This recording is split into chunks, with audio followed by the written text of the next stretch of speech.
Hello everyone, I hope you're well. Today's video is going to be a book review, and it is a book review of Under the Lilacs by Louisa M. Alcott. This book was published in 1873. I'm going to give you the plot of the book and then we're going to get into my thoughts and feelings on it. So the book starts and it's in a quaint small American town, and two little girls are playing, and this stray dog comes up to them and can do all these circus tricks and really bewitches these two little girls. They're like obsessed with the dog. So they start kind of like stalking this dog, to be honest with you, trying to find out who its owner is, what's going on, and everyone in the small town knows each other but no one knows who owns the dog, so it's a complete mystery.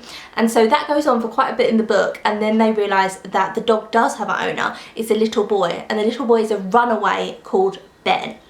And Ben doesn't have any money, he's poor, he's very like dirty, and he's been living in a lady's house. The lady's called Miss Cecile, and Miss Cecile is really rich, but she's gone out of town for a while, so he's been living in her house trying to survive like the best way he can.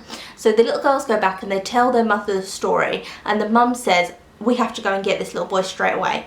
So their mum, who is actually looking after the house as well at the time, goes in, gets Ben and says, Ben, you've got to come home and live with us. It's like so quaint, like small town America, like I'm going to get you a job, I'm going to set up your life, like we're all going to help you in the town. And so the town really pulled together to get Ben a job and help him. And then we realise Ben's story. Ben used to, with his dog Sanch, his dog Sanch and him were in the circus, and one day his dad just left and no one knows where his dad is, and he's been trying to find his dad ever since.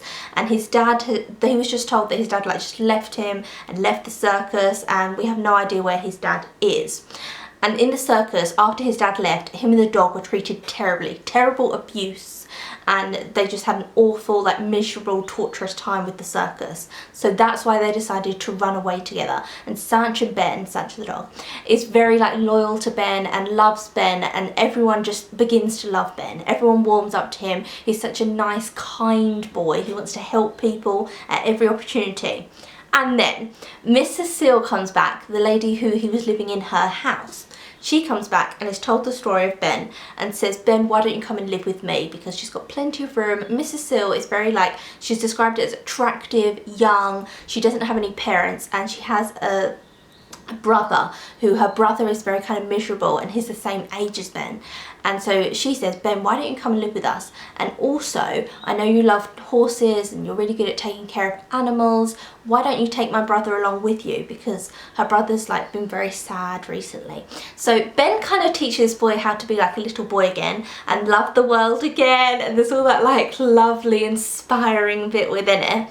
And so everyone begins to love Ben, and a lot of it is a series of short stories around the children. So the two little girls who found Ben, they go to school, and Ben has this longing to go to school because he's been given a job and he's never been educated, but he has this longing to read. And so Miss Cecile picks up on this and she starts giving him books and makes sure that he can go to school. So then he starts going to school, and then it's about the children, like the little things they get up to.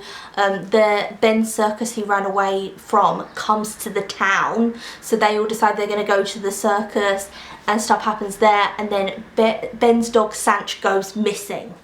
That's a really heartbreaking bit within the book, when that dog goes missing and no one can find the dog because Ben is like grieving for the dog. And then, I don't want to say too much, but like then loads of other stuff happens, and it's just, here's my opinion, beautiful. Absolutely loved it. And there are moments of great sadness. It's not all this like quaint southern hospitality, everything's nice, everything's calm. Like he'll be telling a story and you'll be like, oh my god. Like, oh, it's a bit much. And then Miss Cecile like tells stories and they're a bit much. They're about like death, and she was telling one about like this little baby had been killed, and I was like, loved this book, absolutely adored it, stunning.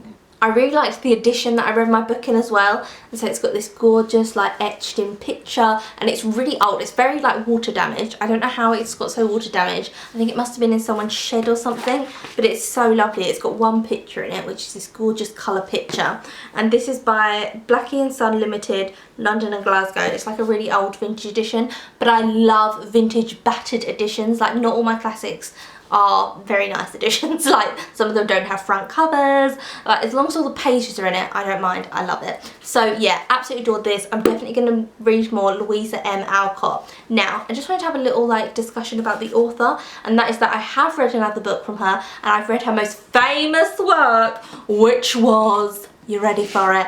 Little Women. I read Little Women and I thought it was cozy and nice, but Under the Lilacs is such a better book for me, because I think my problem with Little Women is that it was very like quaint and cozy, and there was like a little bit of heartbreak and a little bit of stuff, but there wasn't that much like plot for me to move along with it. Whereas Underneath the Lilacs is, if you want like a darker Little Women, a much darker Little Women, Underneath the Lilacs is a book for you, because there's real heartbreak. Like I told you, like, still tells most craziest stories about like babies being killed and all this like very odd stuff, and so I would definitely say Under the Lilacs is the book for you. Also, let me just, like, I just want to say this. Do you have sometimes like history with a book edition but not really the book? So I have two editions of Little Women. I have this one, which I got from a charity shop, red and gold on my colours, so I love this. And I read Little Women in this edition because the font's like bigger, and because of my dyslexia I have to have things with quite big font. But one of the first books that I got when I got into reading was this edition of Little Women. So you can see it's like a bust, it's a really beautiful old edition of Little Women.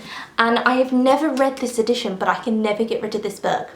I'm not even a massive Little Women fan. Like, I'm not going to reread Little Women in my lifetime, I don't think. And yet this edition, I'm like, it just means so much to me. Do you ever have that of like, you love the edition of the book but not necessarily the book? I feel like it's a weird thing that maybe only I have, so I just wanted to like mention it in here. But read Underneath the Lilacs, let me know what you think. Also, if you've already read it, then let me know. Also, I keep saying the name wrong. It's Under the Lilacs, not Underneath the Lilacs. So Under the Lilacs. Or read it, and at the end why it's called Underneath the Lilacs. Oh my god, Under the Lilacs! It's because Lucille's house is like covered in lilacs, and they're all there and they're putting on this little like play, and it's just lovely. So it's like everyone belonged underneath the lilacs, and it was just a lovely book. So tell me if you've read it. If you have, let me know. If not, give it a read. I definitely recommend. And that is it. I'll see you again soon for another video.